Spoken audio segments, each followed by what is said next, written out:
EIPO.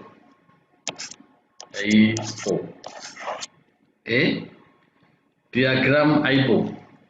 Dimanapun proses berada, tak terlepas dari yang namanya input, processing, dan output. Kali ini kita akan konsen di bidang pembelajaran. Di dalam pembelajaran itu tidak terlepas dari peran seorang guru. Guru memberikan suatu materi kepada muridnya, nah ini kita sebut sebagai input.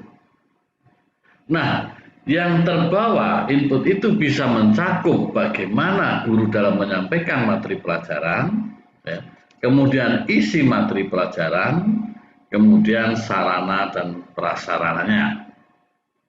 Input ini diproses oleh peserta didik, kemudian jadilah output.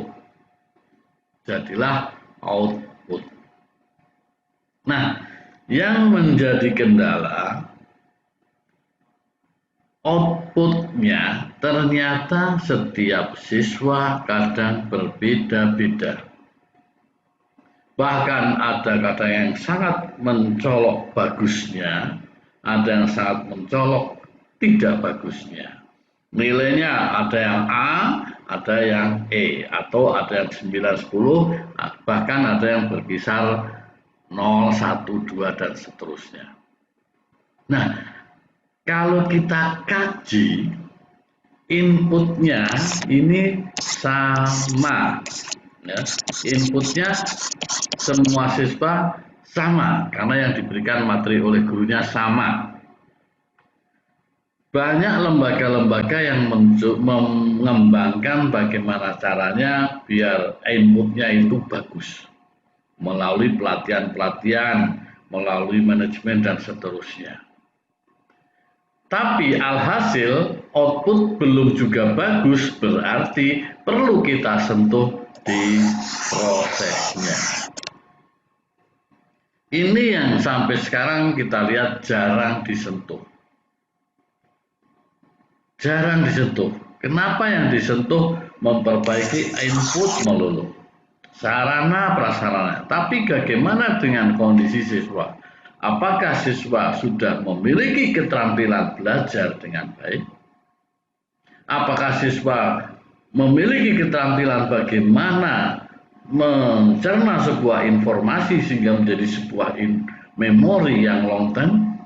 Apakah peserta didik sudah tahu bagaimana cara mengingat yang baik, bagaimana cara merangkum yang baik, bagaimana cara berpikir kreatif, inovatif, dan sebagainya? Ini sama sekali tidak disentuh.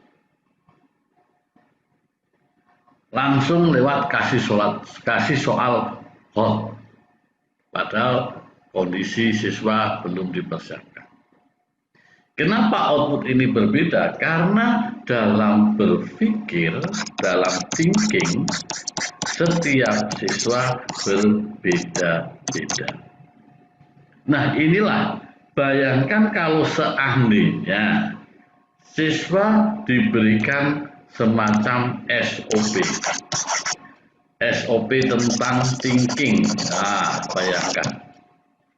Jika seandainya siswa diajari bagaimana proses berpikir, bagaimana keterampilan belajar, bagaimana belajar, caranya belajar, ini malah tidak pernah disentuh.